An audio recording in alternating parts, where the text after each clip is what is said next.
যে মানুষ শুকরিয়া আদায়কারী হয়, যে ভাই তোমার শুকরিয়া, আমার এই কাজটা করে দিলাম, তো আল্লাহর আমরা কি এমন উপকার করলাম যে আল্লাহ শুকরিয়া আদায়কারী?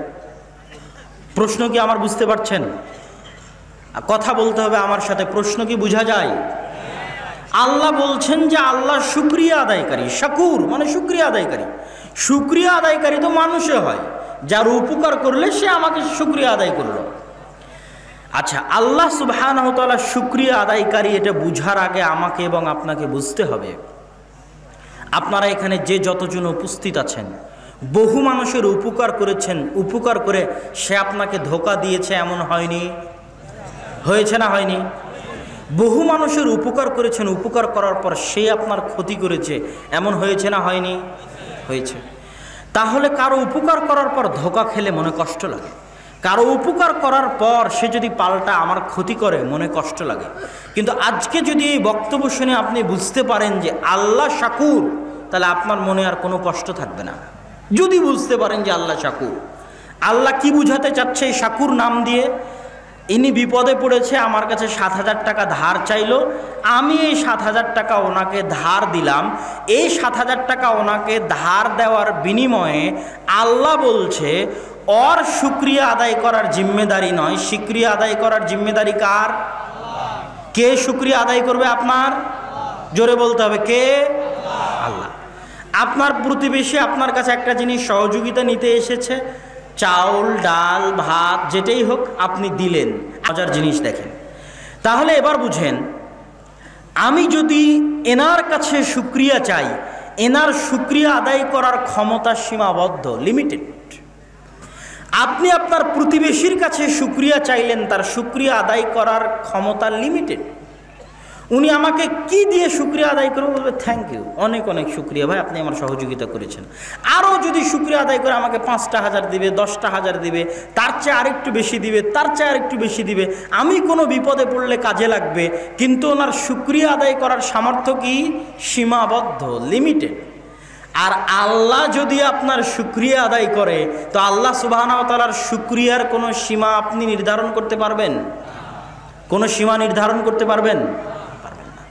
তাহলে আমার এবং আপনাকে আল্লাহ বলতে চাচ্ছে, এই গুণের অর্থ হচ্ছে এটা, আমরা যখনই কোনো মানুষের সাথে কোনো ভালো কাজ করি না কেন, ওই ভালো কাজের শুকরিয়া আমরা কার কাছে চাইব? আল্লাহর কাছে। আর আল্লাহ বলছে আমি শাকুর, তুমি তার জন্য যে উপকার করেছো, এই উপকারের বিনিময়ে তোমার শুকরিয়া আমি আদায় করব। আর মানুষ যেহেতু শুকরিয়া আদায়ে সীমাবদ্ধ, আর আল্লাহ সুবহানাহু ওয়া তাআলা শুকরিয়া আদায়ে অসীম। কোন ছোট্ট কাজের বিনিময়ে আল্লাহ আপনাকে কত কি দিতে পারেন, আর কত কি দিয়েছেন তা আপনি জানেনই না। কোন কাজের শুকরিয়া যে আল্লাহ আদায় করতেছে আপনার জন্য, সেটা আপনি জানেন না। কোনো একটা কাজ হয়তো কল্যাণকর করেছিলেন, তার শুকরিয়া স্বরূপ আল্লাহ আপনাকে এত কিছু দিয়ে দিয়েছে। আজ আপনি এত টাকার মালিক, আজ আপনার সন্তান সন্ততি, আজ আপনার স্ত্রী পুত্র, আজ আপনার বাড়ি গাড়ি। কোন কাজের শুকরিয়া আল্লাহু আলাম, আল্লাহ ভালো জানে। কিন্তু এটা আল্লাহ আপনার শুকরিয়া আদায় করছেন, আল্লাহ আপনার শুকরিয়া আদায় করতে চান। আল্লাহ সুবহানাহু ওয়া তাআলা শুকরিয়া আদায় করলে কয়েকভাবে শুকরিয়া আদায় করেন। মানুষের গুনাহ ক্ষমা করার মাধ্যমে শুকরিয়া আদায় করেন, নেকি বাড়ানোর মাধ্যমে শুকরিয়া আদায় করেন, মানুষের ধন সম্পদ বাড়ানোর মাধ্যমে শুকরিয়া আদায় করেন, মানুষের সন্তান সন্ততি দেওয়ার মাধ্যমে শুকরিয়া আদায় করেন, স্ত্রী পুত্রে কল্যাণ দান করার মাধ্যমে শুকরিয়া আদায় করেন, বাড়ি গাড়ি দেওয়ার মাধ্যমে শুকরিয়া আদায় করেন। দুনিয়াতে কিছু দিয়েও যদি শুকরিয়া আদায় সম্ভব না হয়, অবশ্যই আল্লাহ সুবহানাহু ওয়া তাআলা সেটা জমা রাখেন শুকরিয়া আদায় করার জন্য। কিয়ামতের মাঠে আল্লাহ আপনার শুকরিয়া আদায় করবে যে আপনি এই কাজটা করেছিলেন, এই জন্য আল্লাহ আপনার শুকরিয়া আদায় করবে। আল্লাহ সুবহানাহু ওয়া তাআলার এই শুকরিয়া আদায়ের এই থিওরির দুই একটা ছোট্ট উদাহরণ আপনাদেরকে বলি। একটা ছোট্ট পতিতালয়ের মহিলা একটা ছোট্ট কাজ করেছে। পতিতালয়ের মহিলা বিশাল গুনাহ কি করেছে? রাস্তার ধারে একটা কুকুরকে পানি পান করিয়েছে। তো ওই কুকুরকে পানি পান করানোর আমার এবং আপনার মাথায় আসবে যে কুকুর তার মনিবের ভক্ত হবে, এটাই শুকরিয়া আদায়। কথা বুঝতে পারেননি মনে হয়। দুনিয়ার লজিকে শুকরিয়া আদায় হচ্ছে কুকুরকে আমি পানি পান করালাম, এখন কুকুর আমার ভক্ত হবে, কুকুর আমার কথা শুনবে, আমার পোষ মানবে। কিন্তু আল্লাহ বলছে এই থিওরি আজকে থেকে বাদ দাও। তুমি কুকুরকে পানি পান করাবা এই কারণে, বা কোনো বিপদগ্রস্তকে সহযোগিতা করবে এই কারণে, ওর পক্ষ হয়ে কে শুকরিয়া আদায় করবে? আল্লাহ। তো ওই পতিতালয়ের মহিলা কুকুরকে পানি পান করালো, আল্লাহর শুকরিয়ার কোনো লিমিটেশন আছে? কোনো লিমিটেশন নাই। আল্লাহ ওই একটা কুকুরকে পানি পান করানোর কারণে এত বেশি খুশি হয়ে গেলেন যে শুকরিয়া আদায় স্বরূপ আল্লাহ ওই পতিতা মহিলার সকল গুনাহ ক্ষমা করে তার জন্য জান্নাত ঘোষণা করে দিলেন। আল্লাহ। একটা ব্যক্তি বনু ইসরাইলের বিশাল পাপী, সন্তান সন্ততিকে বলেছে নিজেকে আগুনে জ্বালিয়ে সব ছাই চতুর্দিকে ছড়িয়ে ছিটিয়ে দিবা, আল্লাহ আমাকে ধরতে পারলে আল্লাহ ক্ষমা করবে না। তার আল্লাহর এই ভয়টা, যে সে জানে যে আল্লাহ তাকে ধরতে পারলে শাস্তি দিবে, এই জানাটুকু, মাত্র এই বিশ্বাসটুকু যে আল্লাহকে সে বিশ্বাস করে, আল্লাহকে সে ভয় পাচ্ছে, এইটার শুকরিয়া আল্লাহ সুবহানাহু ওয়া তাআলা এমনভাবে আদায় করলেন যে তাকে আল্লাহ সুবহানাহু ওয়া তাআলা তার সকল গুনাহ ক্ষমা করে দিলেন। তো আল্লাহ সুবহানাহু ওয়া তাআলা শুকরিয়া আদায় করেন, তার সবচেয়ে বড় প্রমাণ হচ্ছে দাউদ এবং সুলাইমান। দাউদ এবং সুলাইমান আল্লাহর শুকরিয়া আদায় করেছে, আল্লাহ সুবহানাহু ওয়া তাআলা তাদের শুকরিয়ায় তাদেরকে আরো বেশি বাড়িয়ে দিয়েছে। কিভাবে আল্লাহ সুবহানাহু ওয়া তাআলা তাদেরকে আরো বেশি বাড়িয়ে দিয়েছে? একটা ছোট্ট উদাহরণ দেখেন। মানুষ যখন ধনী হয় তখন মানুষ আল্লাহ সুবহানাহু ওয়া তাআলাকে ভুলে যায়, কিন্তু দাউদ আর সুলাইমান পৃথিবীর সকল প্রভাব, সকল প্রতিপত্তি, সকল ধন সম্পদের মালিক হওয়ার পরেও তারা আল্লাহর আবদান শাকুরা, শুকরিয়া আদায়কারী বান্দা হওয়ার চেষ্টা করেছে, নত থেকেছে। আল্লাহ সুবহানাহু ওয়া তাআলার ইবাদত আরও বাড়িয়ে দিয়েছে, আল্লাহর তাসবিহ তাহলিল আরও বাড়িয়ে দিয়েছে। তখন আল্লাহও তার শুকরিয়া আদায়ের পরিমাণ আরও বাড়িয়ে দিয়েছে। আল্লাহ সুবহানাহু ওয়া তাআলা বলেছে, লাইন শাকারতুম লাযীদান্নাকুম, তোমরা যদি আমার শুকরিয়া আদায় করো আমি আরো ডবল করে শুকরিয়া আদায় করব, আমি আরো বেশি করে শুকরিয়া আদায় করব। সম্মানিত উপস্থিতি, এতক্ষণ যাবত আমরা আল্লাহ সুবহানাহু ওয়া তাআলার যে গুণাবলীগুলোর আলোচনা শুনলাম, এই গুণাবলীগুলোর সারমর্ম বলত। বক্তব্যের শেষে এই গুণাবলীগুলোর উপর আর দুই একটা বাক্য যুক্ত করব। সারমর্ম কি? এক, আমরা আলোচনা করেছি আস-সামাদ। দুই, আমরা আলোচনা করেছি আল-লাতীফ। তিন, আমরা আলোচনা করেছি আল-ওয়াকিল। চার, আমরা আলোচনা করেছি আশ-শাকুর। আস-সামাদ এটা আল্লাহর নাম। এই নামের অর্থ কি? আল্লাহ অমুখাপেক্ষী। আর দুনিয়াতে যারা আছে সবাই চাইতে না চাইতে, বিশ্বাস করলেও না বিশ্বাস করলেও, বুঝলেও না বুঝলেও আল্লাহর মুখাপেক্ষী। অতএব অবুঝ না থেকে, বাধ্য না হয়ে, বিপদে না পড়ে স্বাভাবিক অবস্থায় আল্লাহর মুখাপেক্ষী হওয়া ভালো। বিপদে পড়ে তো মুখাপেক্ষী ফেরাউনও হয়েছে। অতএব যেহেতু আল্লাহর মুখাপেক্ষী আমরা আছি, সেহেতু স্বাভাবিক অবস্থায় আল্লাহর মুখাপেক্ষী হলে আল্লাহ খুশি হবেন। দুই, আল-লাতীফ, আল্লাহ সূক্ষ্মদর্শী, তথা আমার মনের কথা 100-তে 100 একমাত্র তিনি বুঝতে পারেন এবং পড়তে পারেন। আর আল্লাহ আমাদের জন্য যদি কিছু করতে চান সেটা তিনি সূক্ষ্ম থেকে সূক্ষ্মভাবে করেন, ডাইরেক্ট অ্যাকশনে আল্লাহ সুবহানাহু ওয়া তাআলা যান না। তিন, আল্লাহ সুবহানাহু ওয়া তাআলা ওয়াকিল, আমাদের সব দায় দায়িত্ব আমরা আল্লাহকে দিতে পারি, দিয়ে নিশ্চিন্ত হয়ে যেতে পারি।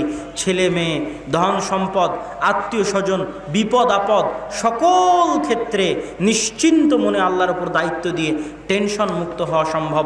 কেন? তিনি ওয়াকিল। শাকুর, মানুষের উপকার করে তার কাছে শুকরিয়া চাওয়ার প্রয়োজন নাই। মানুষের উপকার করে শুকরিয়া আপনার ওই মানুষের পক্ষ থেকে আল্লাহ আদায় করবে। এই নিয়তে মানুষের উপকার করেন, আল্লাহ যখন শুকরিয়া আদায় করবে বেহিসাব শুকরিয়া আদায় করবে। এবার আসি বক্তব্যের শেষে। আল্লাহ সুবহানাহু ওয়া তাআলা পবিত্র কোরআন মাজিদে বলেছেন, ওয়ালিল্লাহিল আসমাউল হুসনা ফাদউহু বিহা, আল্লাহর অগণিত অসংখ্য নাম আছে।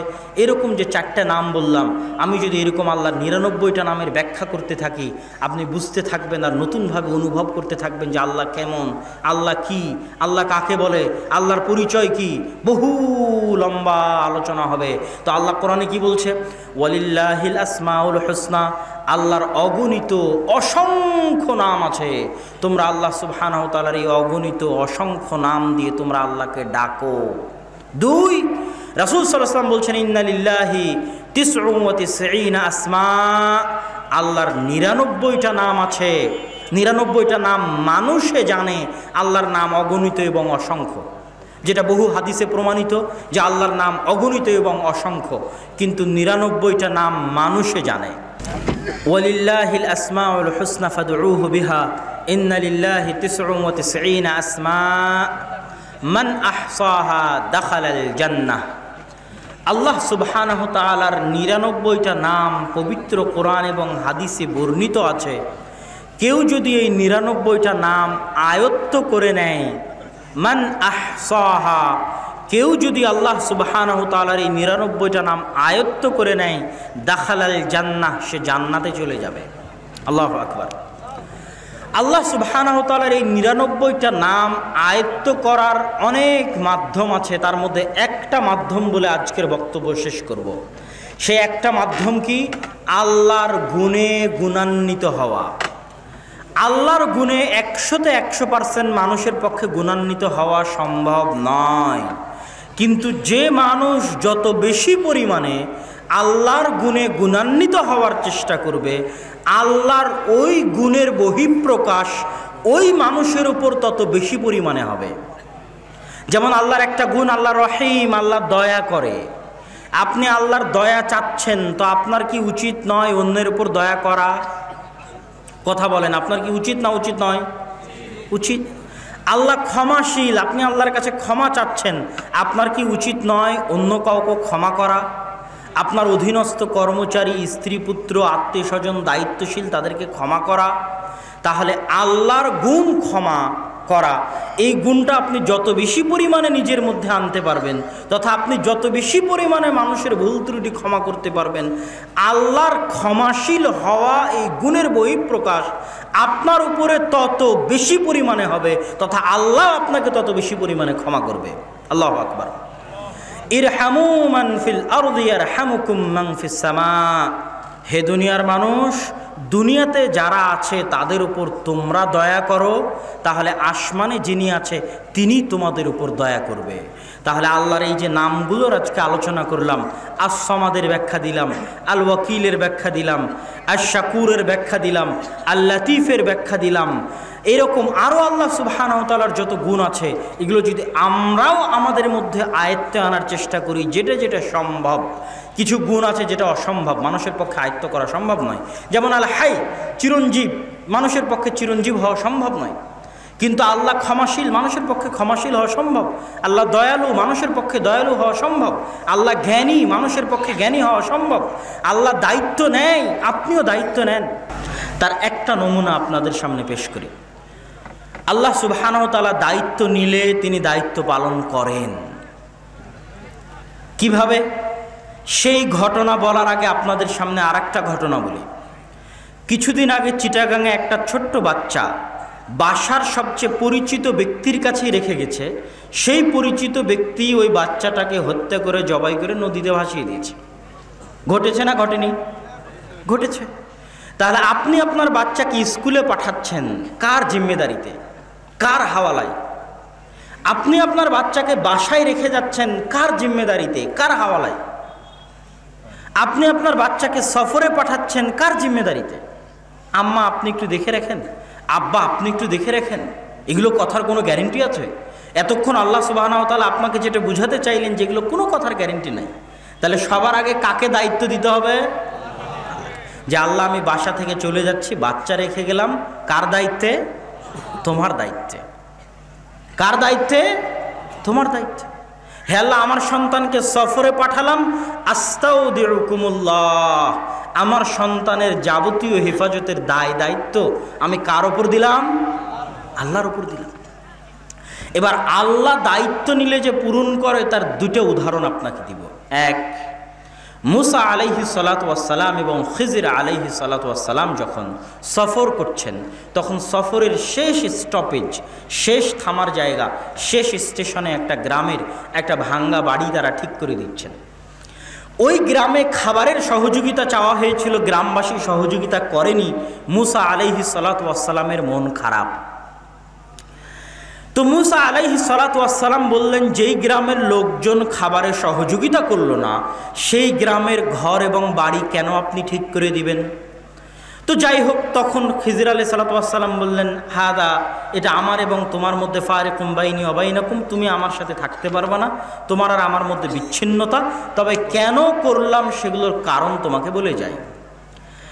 তো এই ঘর এই জন্য ঠিক করছি, আল্লাহ কিন্তু কোরআনে বলছে, কোরআনের বাক্য, ওয়াকানা আবুহুমা সালিহা। এই যে বাড়ি, এই বাড়িতে দুইটা ইতিমের সম্পদ আছে, দুইটা এতিমের সম্পদ আছে।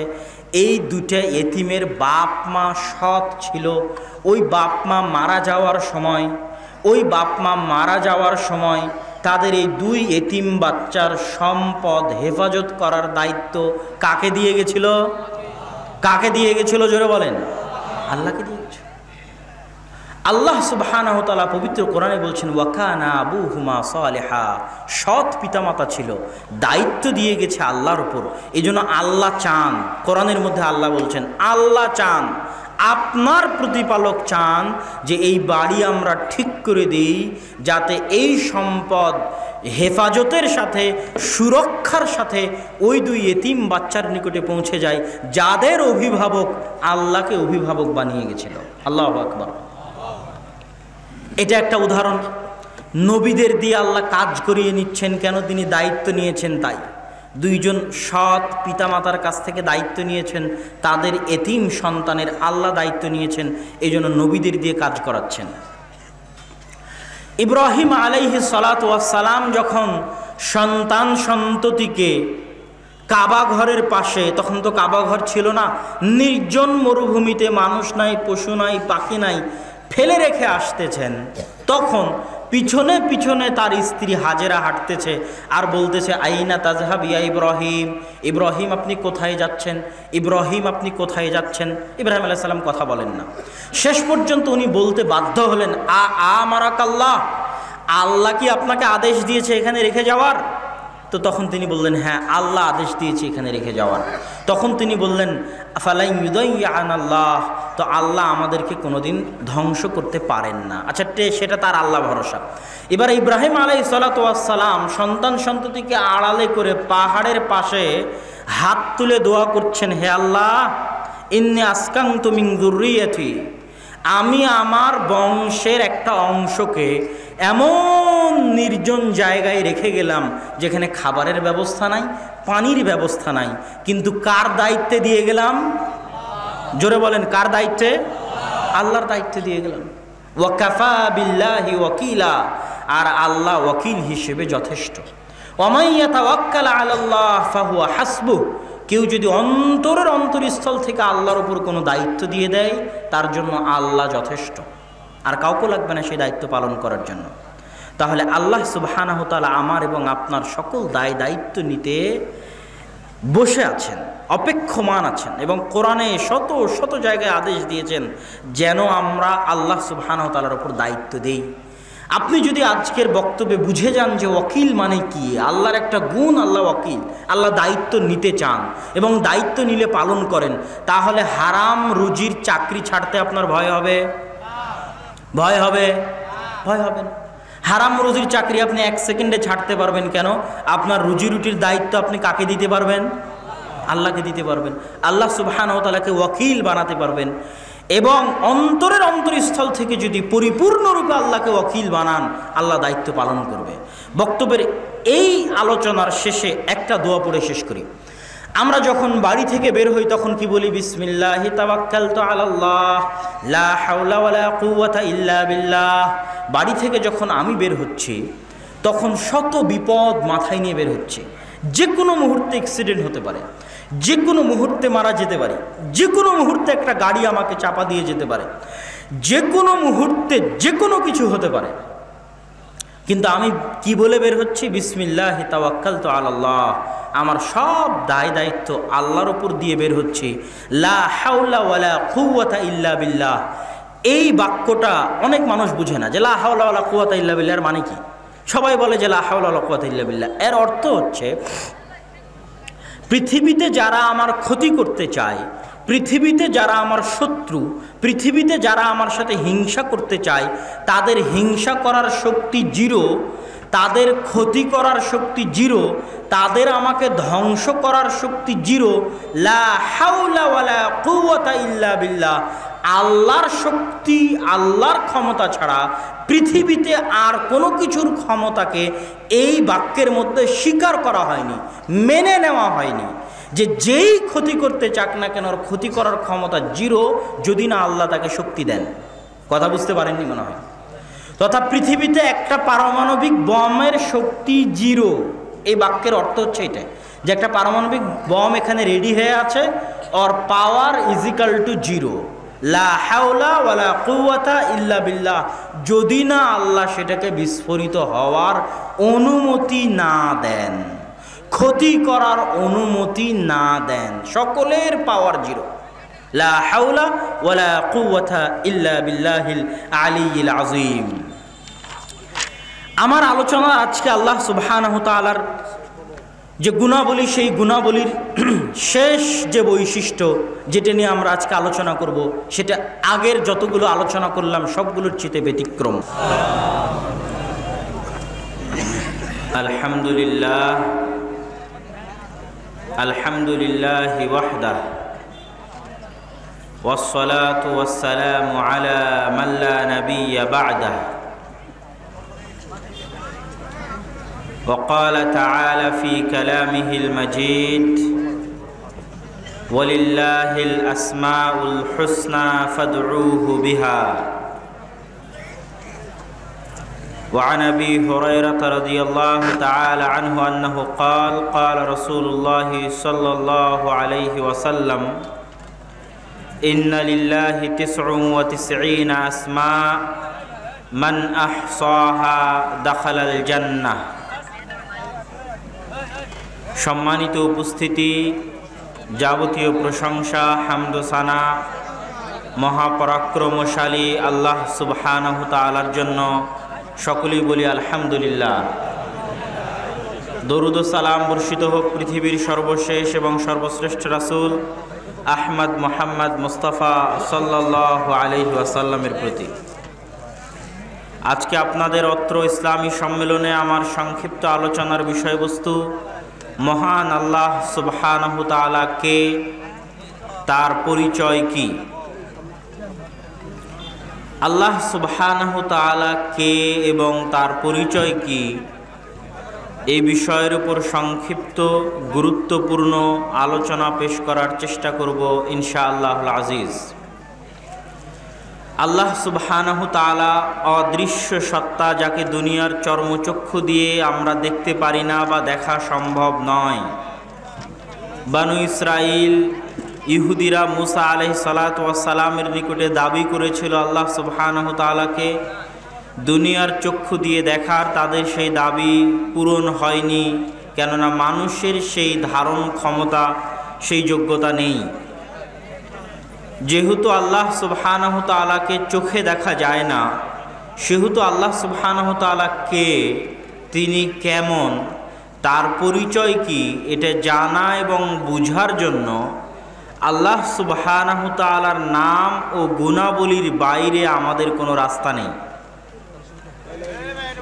যে মানুষকে আপনি দেখেননি, সেই মানুষ সম্পর্কে জানতে চাইলে তার নাম আপনাকে জানতে হবে, সে কেমন, তার গুণাবলী কি, সেটা আপনাকে জানতে হবে। একই ঘটনা আল্লাহ সুবহানাহু তাআলার ক্ষেত্রে। তো আল্লাহ সুবহানাহু তাআলার নাম এবং গুণাবলীর মাধ্যমে আমরা আল্লাহকে জানতে পারবো তিনি কে। আজকে আপনাদের এই ইসলামী সম্মেলনে আল্লাহ সুবহানাহু তাআলার কয়েকটা গুরুত্বপূর্ণ গুণের ব্যাখ্যা করার মাধ্যমে আমরা সামান্য চেষ্টা করব আল্লাহ সুবহানাহু তাআলাকে জানা এবং বুঝার। তার মধ্যে একটি গুণ হচ্ছে আস-সামাদ, তার মধ্যে একটি গুণ হচ্ছে আল ওয়াকিল, তার মধ্যে একটি গুণ হচ্ছে আল লাতিফ, তার মধ্যে একটি গুণ হচ্ছে আশ-শাকুর, তার মধ্যে একটি গুণ হচ্ছে আল হাফিজ। এই মোট 5টি আল্লাহ সুবহানাহু তাআলার গুণের উপর আমরা আজকের এই বক্তব্যে সংক্ষিপ্তভাবে আলোচনা করব, যার মাধ্যমে প্রত্যেকটা মানুষ, প্রত্যেকটা নারী পুরুষ সামান্যতম হলেও, সরিষা পরিমাণ হলেও তার সৃষ্টিকর্তা কে এবং কেমন তার সম্পর্কে জ্ঞান অর্জন করার, অনুভব করার, ফিল করার, আন্ডারস্ট্যান্ড করার সুযোগ পাবে, তৌফিক পাবে ইনশাআল্লাহ। আল্লাহ সুবহানাহু তাআলার সত্তা সম্পর্কে জানার আগে আমাদেরকে মৌলিক দুই একটা কথা জানতে হবে। সেটা হচ্ছে আল্লাহ সুবহানাহু তাআলার তাওহীদ, একত্ববাদ, যেটা ইসলামের মূল ভিত্তি। একত্ববাদ হচ্ছে ইসলামের মূল ভিত্তি, যেটাকে আরবিতে বলা হয় তাওহীদ। এই একত্ববাদ আল্লাহ সুবহানাহু তাআলার নামে, এই একত্ববাদ আল্লাহ সুবহানাহু তাআলার রব হিসেবে, এই একত্ববাদ আল্লাহ সুবহানাহু তাআলার ইলাহ হিসেবে, এই একত্ববাদ আল্লাহ সুবহানাহু তাআলার গুণেও। আল্লাহ সুবহানাহু তাআলার নাম হিসেবে একক, তথা তার মতো এই নাম আর কারো নাই। বহু দৃষ্টিকোণ এবং বহুভাবে গবেষণা করে দেখা গেছে যে আল্লাহ এই নামটা আরবি ভাষায় সবচেয়ে ব্যতিক্রম নাম। যেই নামের মতো নাম আরবি ভাষায় আর নেই। আল্লাহ সুবহানাহু তাআলার গুণে তিনি একক, তথা যেই গুণ তার আছে ওই গুণ পৃথিবীর আর কারো ধারণ করা সম্ভব নয়। যেমন আল্লাহ সুবহানাহু তাআলার গুণ হচ্ছে আল হাই, চিরঞ্জীব, তথা পৃথিবীতে আর কারো এই গুণ অর্জন করা সম্ভব নয় যে সে চিরঞ্জীব হবে, কোনোদিন মারা যাবে না। এই গুণ পৃথিবীতে কোনো ব্যক্তি, কোনো বস্তু, কোনো জিন, কোনো ফেরেশতা, কোনো জড় পদার্থ, কোনো কীট পতঙ্গ কারোই পক্ষে অর্জন করা সম্ভব নয় যে সে কোনোদিন মারা যাবে না। এইভাবে আল্লাহ সুবহানাহু তাআলা তার গুণাবলীতেও একক। আল্লাহ সুবহানাহু তাআলার রব হিসেবে একক। সেটার অর্থ কি? আমার এবং আপনার লালন পালন কর্তা, জীবন মৃত্যুর মালিক, রুজি রুটির মালিক, তিনিই ব্যবস্থা করেন, তিনিই লালন পালন করেন। এই জন্য তিনি রব্বুল আলামিন, রব্বুল মুসলিমিনও নন, রব্বুল মুমিনিনও নন। মুমিনদের রব, মুসলমানদের রব এরকম নন, কাফেরদেরও রব। কেননা যে কাফের, যে মুশরিক, যে আল্লাহকে গালি দেয়, তাকেও খাওয়ান আল্লাহ। তারও জীবন মৃত্যুর মালিক আল্লাহ সুবহানাহু তাআলা, তারও রব, তারও লালন পালন কর্তা হচ্ছে আল্লাহ সুবহানাহু তাআলা। এই জন্য সারা পৃথিবীর অধিকাংশ ধর্মের মানুষ, 90% অধিক মানুষ আল্লাহকে রব হিসেবে স্বীকার করে। আবু জাহাল, আবুল আহাব আল্লাহকে রব হিসেবে স্বীকার করত। মক্কার কাফের মুশরিকরা আল্লাহ সুবহানাহু তাআলাকে রব হিসেবে স্বীকার করত। সকল নবী রাসূলের যুগে যেই সমস্ত কাফের মুশরিকরা বসবাস করত, তারাও আল্লাহকে রব হিসেবে স্বীকার করত, কিন্তু আল্লাহকে ইলাহ হিসেবে স্বীকার করত না। তাহলে মূল দ্বন্দ্ব হচ্ছে আল্লাহকে ইলাহ হিসেবে স্বীকার করা। এই জন্য কালেমা কখনো এটা বানানো হয়নি যে লা রব্বা ইল্লাল্লাহ, আল্লাহ ব্যতীত কোনো রব নেই, বরং কালেমা এটা বানানো হয়েছে যে লা ইলাহা ইল্লাল্লাহ, আল্লাহ ব্যতীত কোনো ইলাহ নেই। ইলাহ মানে কি? ইলাহ মানে হচ্ছে যে তোমাকে সৃষ্টি করেছে তুমি তারই ইবাদত করবা, যে তোমাকে খাওয়ায় পরায় তুমি তার কাছেই সাহায্য চাইবা, যে তোমার সকল কিছুর মালিক, তোমার পক্ষ থেকে সম্মান, মর্যাদা এবং ইবাদত পাওয়ার যোগ্য একমাত্র তিনি। সিম্পল এবং সাধারণ এবং সহজ কথা। কিন্তু মানুষ কি করলো? মানুষে করলো যে আল্লাহ সুবহানাহু তাআলার রব ঠিক আছে, কিন্তু আল্লাহকে সরাসরি আমরা সন্তুষ্ট করতে পারবো না।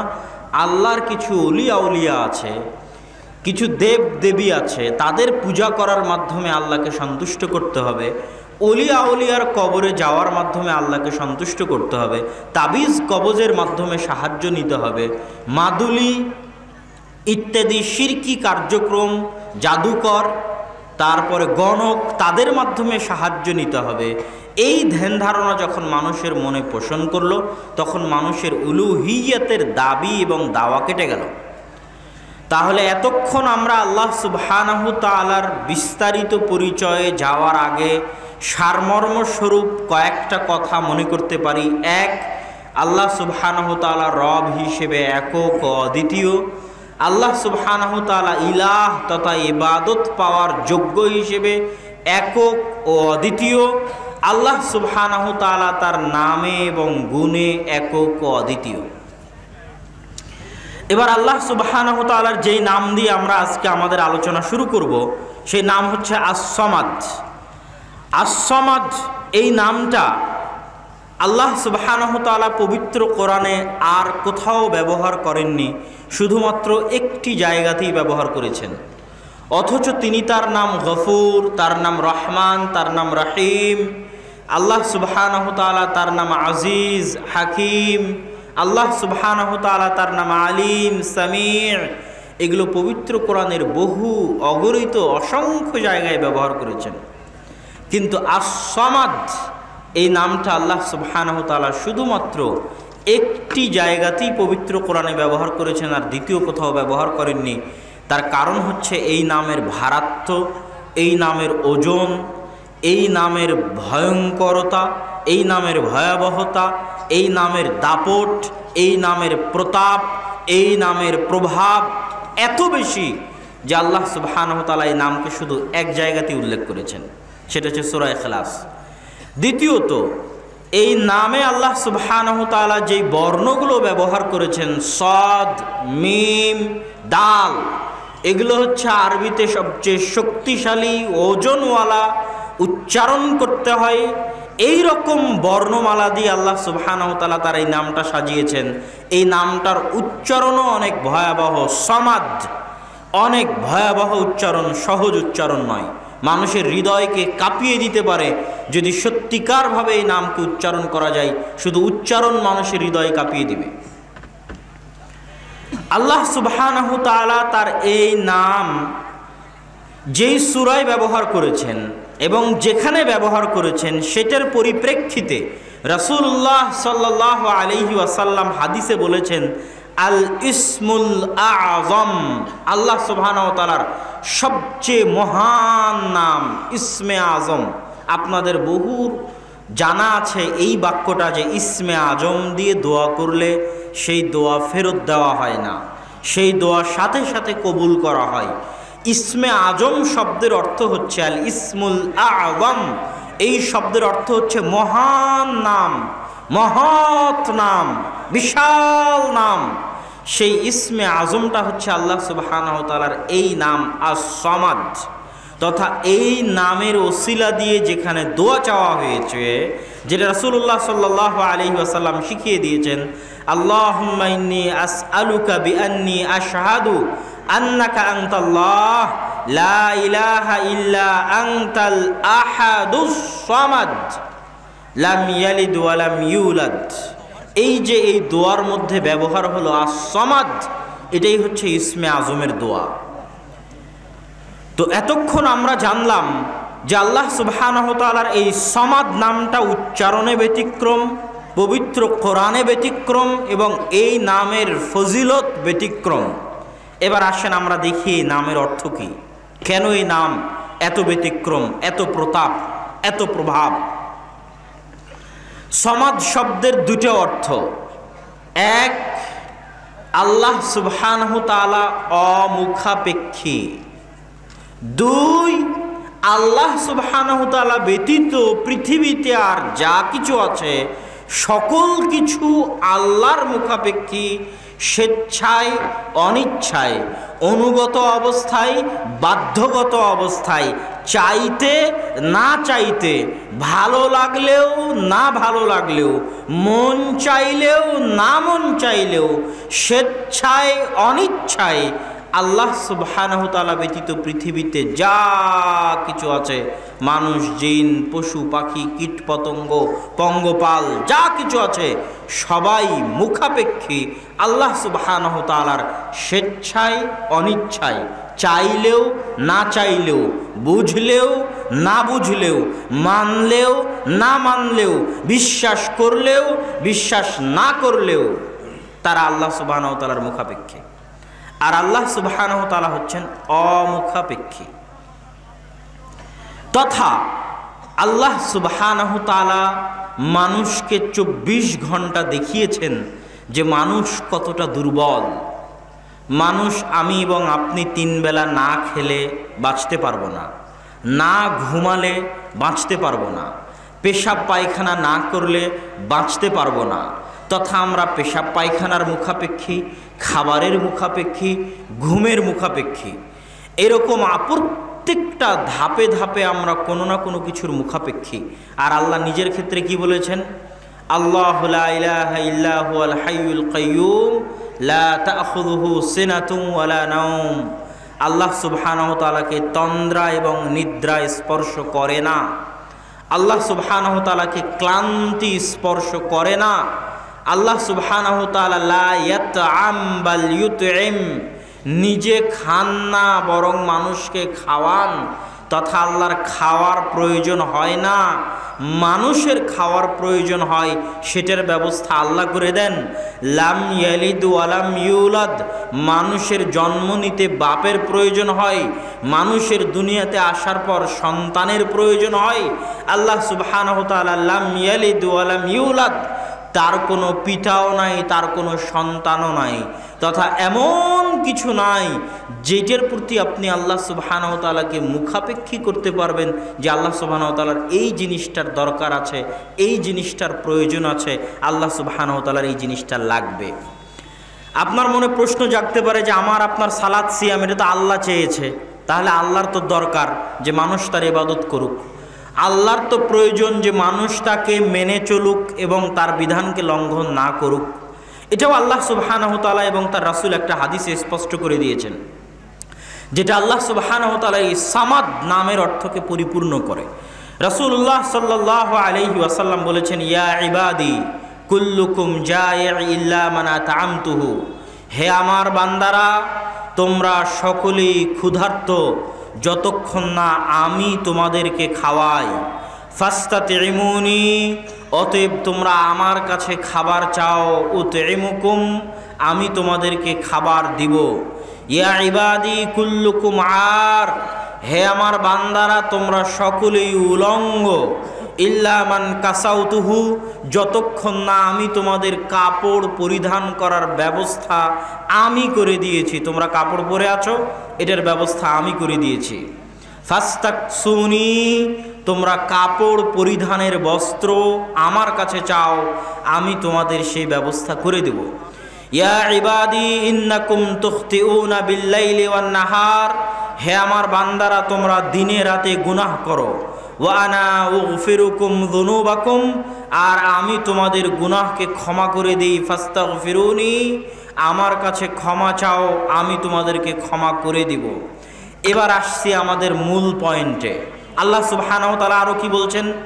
ইয়া ইবাদি ইন্না আউওয়ালাকুম ওয়া আখিরাকুম ওয়া ইনসাকুম ওয়া জিন্নাকুম লাউ কানু আলা আতকা কলবিন, হে আমার বান্দারা তোমাদের প্রথম ব্যক্তি থেকে নিয়ে শেষ ব্যক্তি পর্যন্ত তথা আদম থেকে নিয়ে কিয়ামত পর্যন্ত সকল মানুষ, সকল জিন, ইনসাকুম ওয়া জিন্নাকুম, সকল মানুষ এবং সকল জিন, লাউ কানু আলা আতকা কলবি আহাদিকুম, যদি পৃথিবীর সবচেয়ে পরহেজগার মানুষের মতো পরহেজগার হয়ে যায়, পৃথিবীর সবচেয়ে পরহেজগার মানুষ, তাকওয়ালা মানুষ যদি আমরা মুহাম্মদ সাল্লাল্লাহু আলাইহি ওয়াসাল্লামকে ধরি, তাহলে আল্লাহ সুবহানাহু ওয়া তাআলা বলছেন আদম থেকে নিয়ে কিয়ামত পর্যন্ত সকল মানুষ, সকল জিন যদি, সকল মানুষ, সকল জিন যদি মুহাম্মদ সাল্লাল্লাহু আলাইহি ওয়াসাল্লামের মতো তাকওয়াবান পরহেজগার হয়ে যায়, মা জাদা যালিকা ফি মুলকি শাইআ,